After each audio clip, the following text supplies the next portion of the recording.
Cheese Straw. Cheeseburger! Together we What are. the bloody bellhammer? What the hell was that all about? He's Straw. He's Parker. And together we are Hyper? the Battle. I'm on my second cup of tea, man. Apparently tea's good for you. I was reading something about it the other day. Tea's Full very of, good for you. what's the word? Tea. Antioxidants and stuff. Yeah. And unfortunately, it's all the sugar. Well, I don't take sugar in my tea. Well, I do. This gives you a great Right. big girl. What are we doing today? Oh, I think this looks like an unboxing again. It does. We're doing another unboxing. Another awesome unboxing. An unbelievable unboxing. An unfeasible unboxing. Ah! Jurassic Park! No! I'm sorry, that's so funny. I've got to do that again. No, don't. God, we're childish. That was so funny. It's like when you hold up the Leaning Tower of Pisa and you're like, oh, holding it up. Oh, Sorry, that was just so funny. Yes, it's an unboxing. yeah. What are we on now? This is... Wrath of Kings. You want to turn it out the other way, mate? You did. Right, let's have a little zoom in then. Ooh, we are not zooming in that way. There we are. There we go. We've got Wrath of King stuff, and it's the Nasier this time. Oh. We have the starter box for the Nasier. Oh. That's going to be a lot in there. There's going to be a lot in there because it's got all of your Ashman Swordsman, you've got Hackars, you've got Pelagarth Blood Masks, who are the chicks with their big booties. Booties. And then some specialists as well. And then you've got Character Box 1. Ooh. Which I forget if they're leaders or specialists, but we will find out as we open the box. Oh, yes, we will. Enis, Tagil, Aliana, Heska, and Arkan Thesh. Right, so shall we begin with the starter box? Because it says starter on it. Now you've already got a few bits and pieces for the Nasier, haven't you? Yeah, just the ones that come in the start. The other two-player, which was it's just some Ashman Swordsman. Swordsman. The two here are leaders. There's a Rathor as well. And then there's him. I think there's one of the. I think it's one of them as well. I can't quite remember. So, check out the box art again. Lovely stuff. Oh yeah. Really nice. I mean, it looks really cool. It's the art on these ones that actually drew me to these ones. Funnily enough. I really like the Ashman Swordsman. They look really cool. Quick and easy. And the Ashman Swordsman leader. And who doesn't like big chunky chicks? What I love is in their fluff, because the reason that they're naked is because part of their mask, their magical mask, gives them skin like stone, so they don't need to wear armour in combat. So that's why they don't, just to kind of piss people off. That's a great idea. I like that. I like that a lot. Anything where they've worked the look of the model into the fluff of the model, I think is just awesome idea. fantastic. I mean, the only figures we haven't really seen for Wrath of Kings now is the Technus? Yeah. A little bit bizarre, those ones. So, let's start. What we got then? Now we've got the I'll do the Ashman Swordsman with the Ashman Hakkar, which is the leader for those. I'll do those ones first. So there we go. We've got the Ashman Swordsman and the Ashman Hakkar. And in my view, whereas with the Shalhan, that look like traditional Japanese samurai kind of thing, aren't they? That their look. These ones look like a kind of darker, nastier version. See where I'm going with that? Yeah, definitely. And again, it's interesting little things like they've got blunt-tipped swords because they use them to chop people in half rather than to stab people with. It's part of their martial tradition and their kind of martial art. And little things like that, really, really like. They're basically your standard rank file 1-on-1. Hit them on 7s. Again, that's all kind of standard. 30mm base. Now these guys, the swordsmen, have got a particular duelist skill. If they're only engaged with one person, they get bonuses to hit. They get defensive mastery, so I believe that's a re-roll. Yep, so I know you can add up dice, so that's good. And they get counter attack. So if you roll a 1, 2, or 3 to hit them, that becomes a parry, and they get to hit you back. So kind of, they feel like swordsmen, like samurai type swordsmen. And if you kill them without getting an overkill, without 10, they get hit back again. Do they? Yeah, as part of their act with certainty. So really interesting one-on-one combat-y kind of thing, which I think is highlighted by the way they look. Again, like you say, they are kind of samurai-esque, like dark movies, and they seem to play like that. Yeah, because haven't you used these? Didn't you try these out in a demo game? Yes. Yeah. I tried them in a demo game against Brian when we kind of first met Brian at Athena Games, and they're really fun to play. Really interesting because you had to maneuver. If you could maneuver them into your favoured combat, i.e., lining them up one-on-one, they did really well. But as soon as he started outnumbering me or whatever, it became very awkward. But again, that's part of what we like about Wrath of Kings. It's a lot more about manoeuvring than a lot of games are just like moving stuff, move and shoot, move and shoot. You know, you really have to get your kind of combat lined up. Excuse me. So the Ashman Hakar is the leader for these units. He's got the same sort of basic special abilities. His Inspire, if you begin your activation engaged, you get +1 dice to hit. So if you start off engaged, if you're charging in, you don't get the bonuses. But if you're already engaged, you're kind of holding your ground. Again, that kind of, it feels like how they play. And the Training, which is the special ability that goes to the whole army. If you're engaged and you would end your activation unengaged, it would move 3. So basically, if you kill stuff, you can then move on to the next guy, which again is really handy. So I think they feel like you're even though they're rank 1, they feel very tactically interesting, giving you options there. So next we have the Pelagarth Blood Masks and the Pelagarth Howl. These are they're also rank 1 infantry. You also hit them on 7s, 1s and 1s for your resilience and hits. Now these are the women that I was saying, their armour, they have skin like stone in the fluff because they're magic masks, so they don't wear armour because they want to disconcert people. Oh, I'm sorry, I see them swinging at me, I'll be very bloody disconcerted. Now these guys, whereas these guys are much more your kind of killing infantry, your Ashman that I was talking about before, these are your kind of holding the line infantry. They've got a shield wall. If you have them all standing together, if you roll a square, sorry, a cross, you can remove another result. So you can kind of help people to lose hits and stuff. And you can knock back people as well, so you can move people. So they're kind of your tougher versions. They don't do as much offensive damage, but they can stand there and they can take the hits. Now the Inspire improves the knockback, and the Training model, if you disengage, they can follow up. So it's a kind of different thing. These are like, these ones, your standard troops, they're training. Now, just to quickly go over, if you don't know what a training is, it's like your special leader. You pick one leader to be the leader of your whole army, and their training then comes into effect on that whole army. So if you were to pick the Ashman Hakar, if you kill someone, you could move in to get an extra hit, potentially. Whereas your Pelagarth Howl, because there's your sword and board one, if people disengage and move away, then you can move up. So it's kind of two different ways of playing the army. Kind of getting them stuck in with these guys, because they can take the hits, or picking and choosing the killing one. So it kind of, again, it's all in the start set, but it gives you options. Then we've got your 2 specialists, which are, I know, one of Straw's favourite models, I believe, is the Rathor. Big, steaming monstrosity that's actually your magic user, believe it or not. And it's got a blast, and a frenzy blast, which can bounce around and hit other people.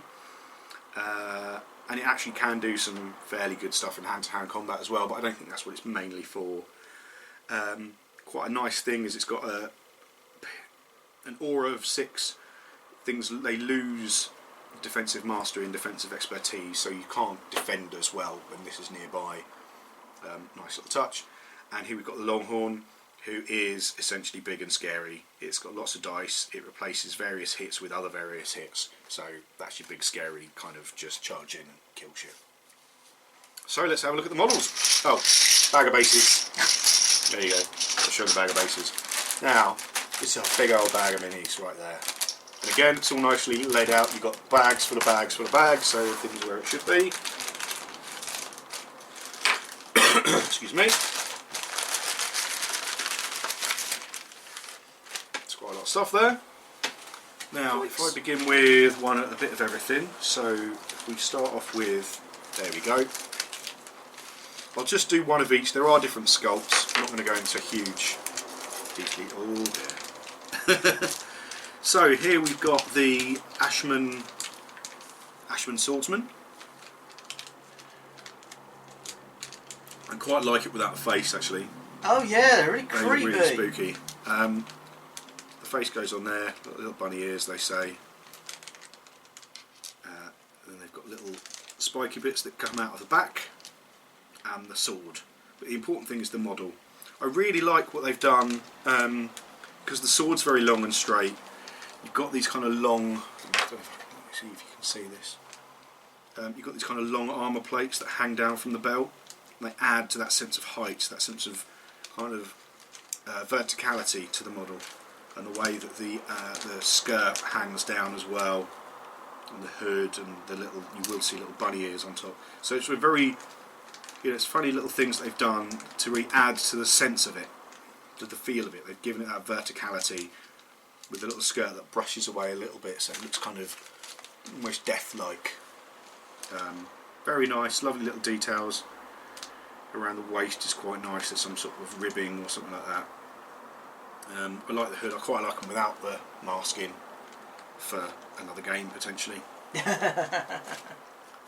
You could almost just put the sword arm on and the other arm, and then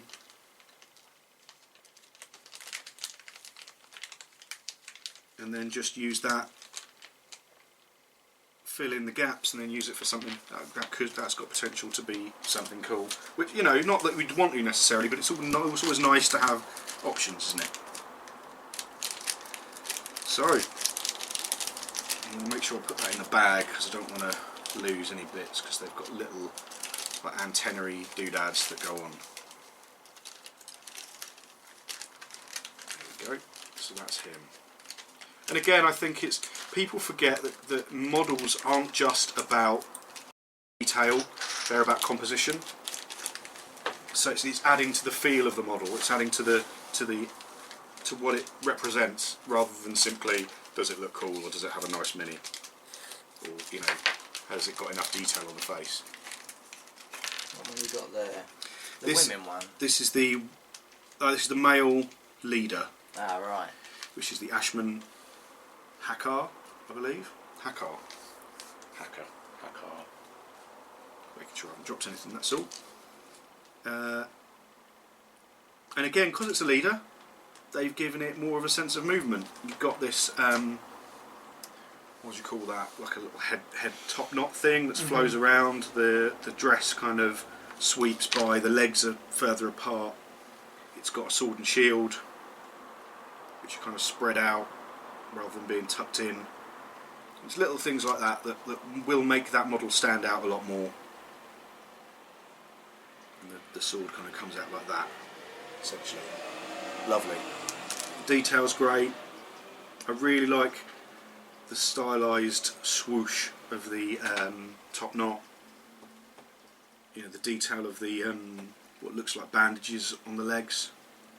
And the big wide shoulder pads gives it kind of a more of a horizontal feel. There's almost like a nice triangulation between the point of the skirt and the other leg, and then the top, and the way it spreads out quite nicely. Really interesting model. So that's the Ashman. Make sure that's in there. I think those are your other ones. Okay, cool. So then, one of my personal favourites, not just in a pervy way, but I like that they're curvier women. They're not, Ooh. I guess that's the other leader, no? No, because he's just gone in here. He's got a spear, the other one. Oh, don't know what that is then. Well, it's a blokey with a banner. Yeah.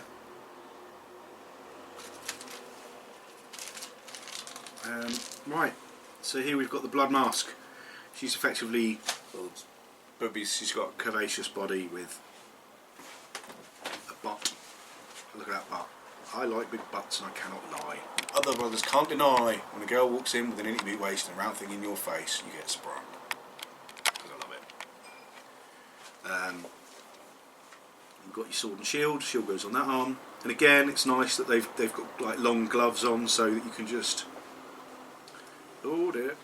Broken it? No, not broken. Just. There we go.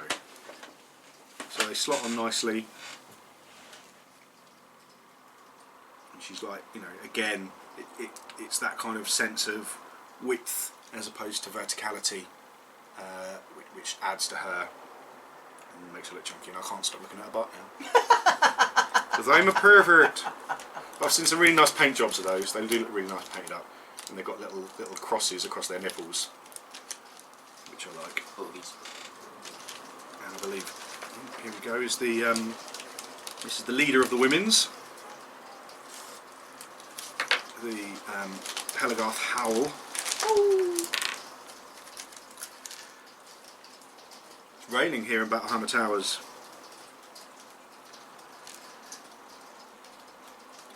There we go. So the head goes on. Oh, lovely head goes on nice and smoothly. The way that the hair kind of goes down the back is lovely. Again, that's the thing that Cool Mini will not do really well, generally speaking, is the way the models fit together. Got a slightly different shield. She's got like a big skull on it. Who doesn't like that? Whoever skull it was, I would have thought. Well, probably new. But I just can't gush enough about these models. They're just really, really nice. So that's the Pelagarth Howl. And then we've got the Longhorn.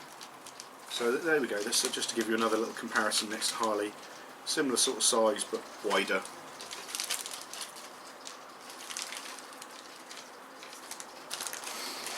Now we've got the Longhorn, which is one of the specialists. It's kind of your big, stompy, get into fight, kill stuff type guy. Because who doesn't want one of those, right? Now you can see he's considerably larger. Definitely a bigger, meatier kind of guy. Interesting what they've done here. Just so you don't get the horns confused. One's got an innie and one's got an outie. So you can't get it wrong. That's a nice little touch for people like me who are a bit on the... As he gets it wrong. No, I'm not getting it wrong. You are, because they can't see it. So I'm telling them you get it wrong. There we go. So you've got an innie and an outie. So that they can't go the wrong way around. Quite a nice touch. I like that the way the horns sweep back. Hairy, big, brutish Thing. monster creature with a big sword. Kind of cross between like a beast man and a minotaur. Yeah. Kind of. Yeah, that kind of vibe. Thing, yeah. Very big next to Harley, as you can see. Looks big, monstrous, as it is, as it should be. I like all the musculature on there, come out really nicely. And the again, as we've said before, the chunkiness of the detail on the Cool Mini models. You know, there's that cloak kind of thing, skirt behind it, really to come out nicely. And all the strapping on the front makes it really easy to paint. I wouldn't say they paint themselves because that would be insane. Although if you could get some models to paint it themselves, that'd be really fucking handy. But you know, the chunkiness of it just really makes it a lot easier than it otherwise would be. Makes it fun to paint. Yeah, that's a good way of putting it. It is definitely fun to paint rather than... And I've tried to paint some Infinity stuff and they're beautiful models, but you know what? I can't be arsed at all with them. Can't be bothered. There's so much detail. Almost too much. So now, lastly, but by no means leastly, we've got Straw's... I believe this is Straw's favourite model out from the Nasier. Yeah, most definitely. You just don't expect him to be a spellcaster. No. Right, how do we put them together? So he's in bits. We've got a... okay, I see what they've done there. So your... yeah, no. So your leg. Just go to... oh, okay. I think. There's a waist somewhere. Is there a waist? Aha! There we go, there's a waist. So, again, nicely fits together. You've got An innie leg and an outie leg. Oh, awesome sauce. There's his big face. Raw. And his arms should manage to go on okay, I think. There we go. There we go. So again, quite a large chap. You can see him next to Harley. Big fella.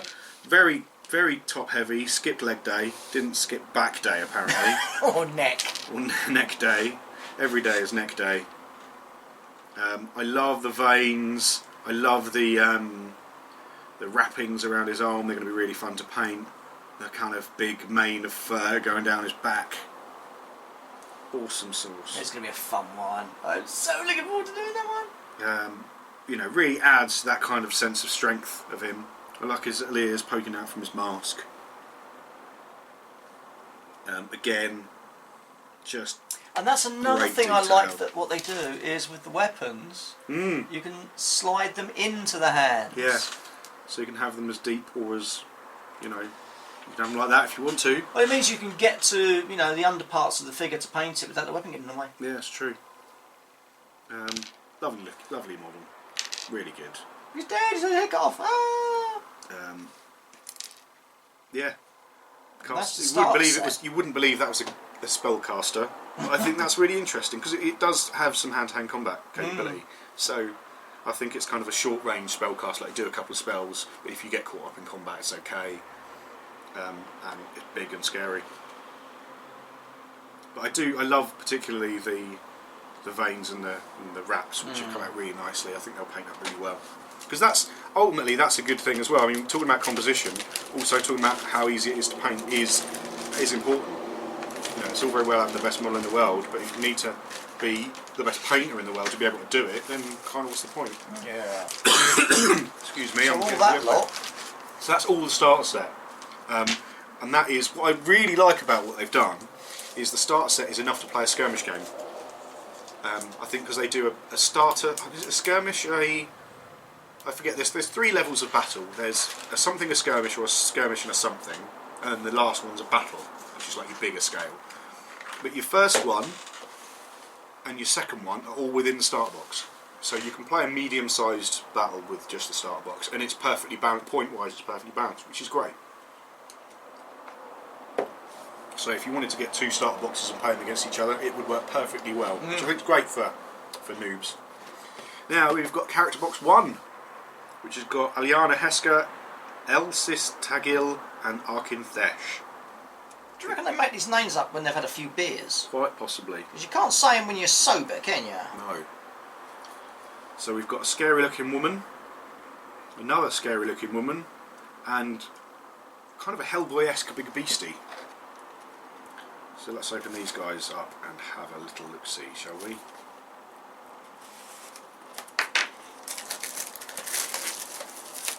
We will begin on the cards, as always, and see what we think they might be good for in a fight. Interestingly, we've got 1 big base and 2 little bases, not what I was expecting. Really? I believe these are... Yes, these are the level 2 leaders. So they're the specialist character leaders for various groups. So we have Aliana Heska, who is the leader of the Ashman. Rank 2, you know, 2 wounds, 2 resilience, which is kind of fairly standard. Hit on 8s, which is nice. Oh wow! Shattering Strike. Once per attack, if this attack kills an enemy, all enemies within 2 of the target suffer 1 melee attack. Oh. So if she kills stuff, more stuff dies. That's Yeah. quite handy. Special abilities: Freezing Death, 4-inch aura.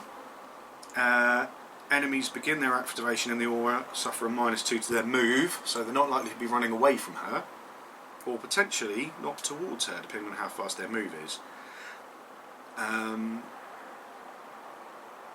Oh wow, Offensive Mastery 2. So you roll.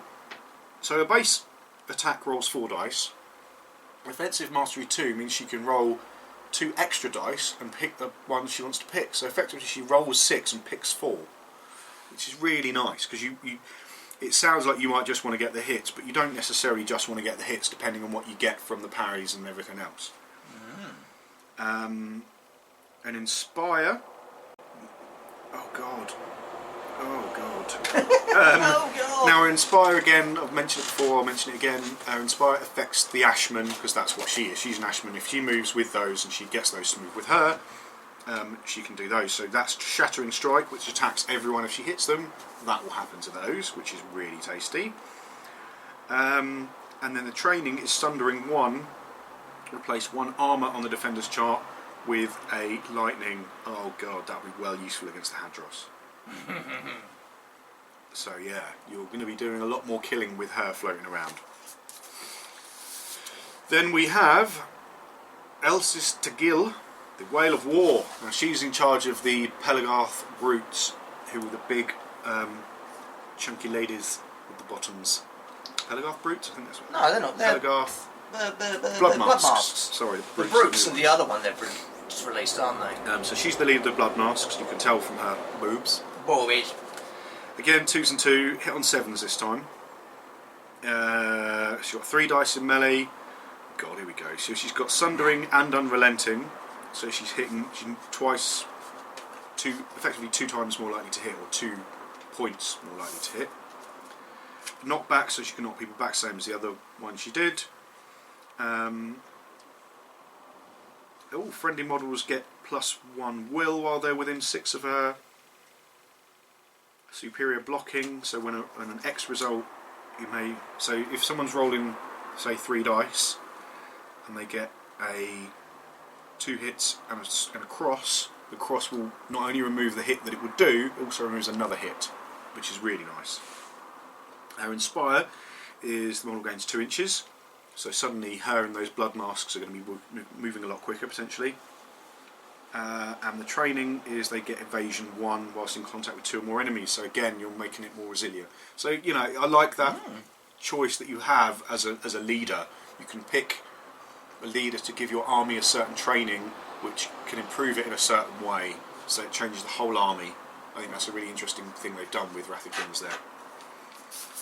Now, lastly, we have Arkanthesh, who's a Fell Warrior. Now, I don't believe you have any of the Fell Warriors. They're the big guys with the hammers, so I won't get into too much detail with him. But he's got resilience of 2, which is nice, and 3 wounds, so he's pretty big and tasty. 3 dice in melee. Oh wow, models who are larger than him suffer -1 resilience. So he's really good at taking out those big monsters. Excuse us. So things like the Blood Engine or the big octopuses or stuff like that. Anything big monstery, he's better at taking out. Critical blow as well. So you replace 1 hit with an overpower. So you know you're killing on 9s and 10s instead of just 10s. He can fly, so he can ignore movement. Now his Inspire. It's something to do with Elemental Fury. You make a will check, and if it fails, people take damage. And his training, when he's part of a will check, you get +1 or -1 depending on what is your preference. So potentially interesting for will stuff if you want to do magic, or if you know you're going to be coming under fire from magic. So there we go. So I suppose we better open the models.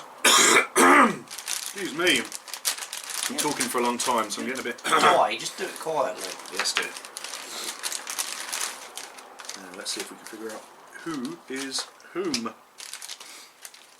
So if we begin with the Ashman leader, whose name I forget. That's going to be Aliana, isn't it? I guess so. I like it.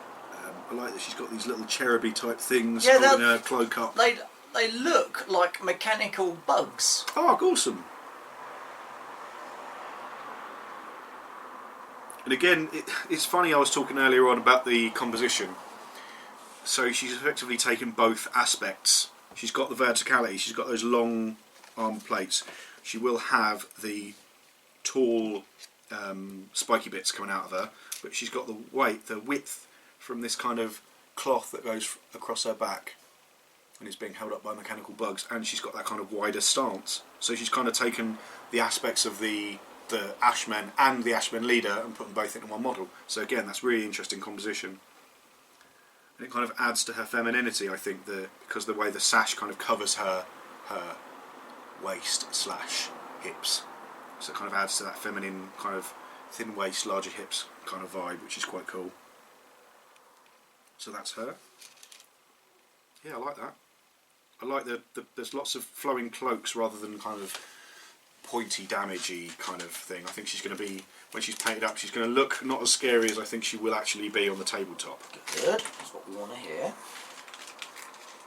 I hope I'm not boring you with my discussions on composition and stuff. I just think there's more to a model than it simply being good. So here we've got the leader of the Pelagar. You can tell because she's got a butt. She's got a curvaceous booty, which I like because, as I've said before, I like big butts. And you cannot lie. I can't lie. Why would I lie? I'm proud of it. I think it's because women wouldn't ever look me in the face, so they were always walking away from me. So I got to look at their butts as they walked away from me. Oh, bless you. So she's got curvy boobs and a big butt. But again, she's like a hyperized version of her troops. Her troops, yeah. With shoulder pads and pointy stuff. Pointy stuff! So it's almost like the armour's there as a like, she's got it in the parts she doesn't need it, which on another model would look kind of sexist and very much kind of, oh yeah, well they put that in because they like boobs, but it kind of suits her, you know. Like her larger kind of thigh plates adds that kind of curvy nature of the model. Cracking little mini. And then lastly we've got Arkan Thesh, who from the art looks a little bit Hellboy-esque. I don't know why.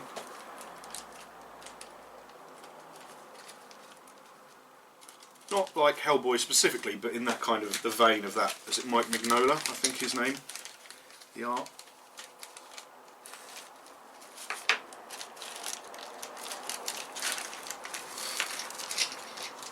Oh god, he's got big old, he hasn't skipped upper body day. But again, we've got another guy who skipped leg day. Just, there we go. Am I getting it right? I don't know if I'm missing something here. There we go, that's it. So I just need to get the right angle. He's got big wings and he cannot lie. They look really cool. I like the little end bits, these little hook bits that come around at the end. Again, they fit in lovely because most of the cool mini stuff does. It's got a big devilly tail, which I probably won't be able to get in now because I've put the wings on. Should have put that on first. There we go. Very much an upper body kind of guy. Oh, and that's his face. Okay. His little head. Because he's a big heaving monstrosity, so you know, that's fine. He's got a lot of big long hammer. I think potentially the haft of the hammer looks a little bit thin. But you know, I mean, you've got to see it all put together really to get a full idea. If these two are his head horns, they're going to look really big and pointy, which is quite cool. Yeah. I think they are. But I love the big chunky armour. It does. I'm not 100% sure of the whole skipping leg day thing. It looks a little bit cartoony, but it does suit the wings. Look stunning. I really like the wings because I think wings are one of those things on models that you see them and they look the same all the time. These ones look really different. You know, you can see this all right. Yeah, they really are. They complement the model rather than just being wings stuck on there for no reason at all, which they can tend to be. And that's probably why he's all top heavy. Yeah, because all the muscles for that's a good wings, point. I hadn't thought about that. And his little legs would be just, you know, irrelevant. Yeah, that's a very good point, Straw. Yes, I it hadn't is. thought about that. Well, because you're a knob. I am. I quite like his big old devil tail. He looks like a proper demon on the battlefield, metaphorically and literally. And his armour's nice. You've got the Nasier symbol on there, which will be fun to paint. Big chunky armour. And I kind of like that with the Nasier. They're very cohesive as an army, yet the individual models are very different, which I think is something that's potentially really hard to do right.